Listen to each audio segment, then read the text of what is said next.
Hello नमस्कार, कैसे हैं आप सब। जी आ गया बहुत ही बड़ा बवाल खबर खेसारी लाल यादव जी का। जो फिल्म का गाना आ रहा है, फिल्म काफ़ी ज़्यादा सुपर हिट टेलर। जी हाँ, जो टेलर सुपर हिट होने के बाद कंपनी ने इस गाना को फुल ऑडियो सॉन्ग रिलीज कर रहा है। जी हाँ, 3 अप्रैल को। जी हाँ, 3 अप्रैल को 7:30 बजे, 7:30 पे, यानी कि कल सुबह। जी हाँ, कल सुबह आ रहा है यह गाना।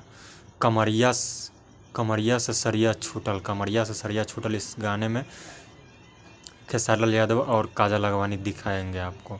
फुल ऑडियो सॉन्ग है और इस गाने को गाया है दोस्तों खेसारी लाल यादव और प्रियंका सिंह जी ने। म्यूजिक ओम झा जी का है, लिरिक्स टुनटुन यादव जी का है।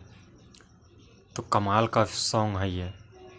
कमरिया से सरिया छूटल, लिट्टी चोखा का यह film RDC Bhojpuri YouTube channel पे। जी हाँ, आरडीसी भोजपुरी यूट्यूब चैनल पे यह आएगा। कमाल का सॉन्ग है।